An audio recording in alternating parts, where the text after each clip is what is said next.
You're the ranking Republican on the House Intelligence Committee. I want to get your take about the announcement that they will try Sheikh Mohammed in New York, just blocks from Ground Zero. Most Republicans seem to think this is a bad idea. Most of the Democrats seem to think it's a good idea. And I think most Americans are going to think that this is a bad idea. This is ideology run wild. We're going to go back into New York City, the scene of the tragedy on 9/11. We're now going to rip that wound wide open, and it's going to stay open for what, 2, 3, 4 years as we go through the circus of a trial in New York City. You think it's going to take 2, 3, or 4 years? Well, you never know. I mean, that's you can bet that the folks that are going to be tried and their lawyers are going to try to use this opportunity to extend it as long as they can, because this is what they wanted. They wanted center stage, and they're going to want to keep it for as long as they can. They will bring every motion forward that they can that will drag this trial out. Well, the fact is, he did ask to be brought to New York when he was first arrested, and we all know he has confessed to this. Do you think it will just turn into some sort of a propaganda show? Well, that will be their objective. Obviously, our Attorney General, our legal system, will try to keep it dignified and civil and bring some respect to it. But that's not what KSM is going to try to do. They're going to do everything they can to disrupt it and make it a circus and allow them to use it as a platform to push their ideology. Well, I guess the question I'd have, what would you have done? Something has to be done with these people. I do exactly what the president is doing with some of the other people that they have down in Guantanamo. The president has said for some of these other individuals, we will use military tribunals.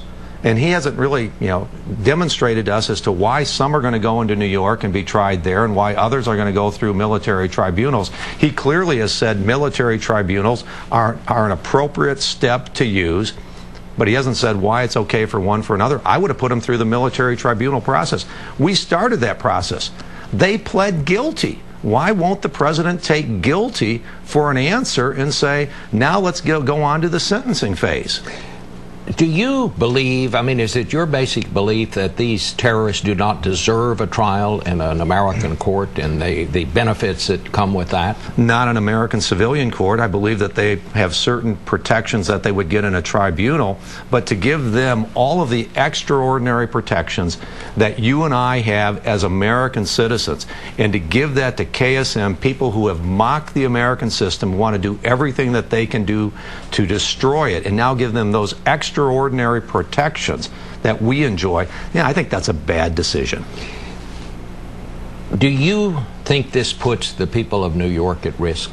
I think America is at risk continually from the threat from radical jihadists. We saw it in Fort Hood 10 days ago.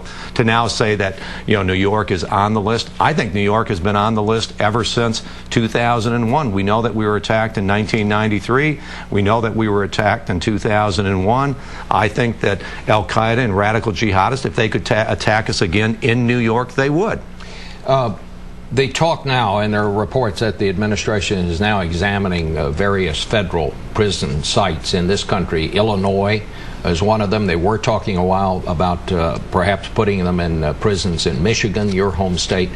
How do you feel about that? Well, the president has never answered the question why. I'm all about problem solving. What problem is the president going to solve by moving these trials to New York or by moving Gitmo prisoners to Michigan, to Illinois, to Colorado? He hasn't outlined what problem he's solving. I don't see the problem of moving them from Gitmo. It's been a great place. We've been able to keep them there safely. There are certain challenges with these prisoners. Why move them into the United States while we are still under the threat from radical jihadists?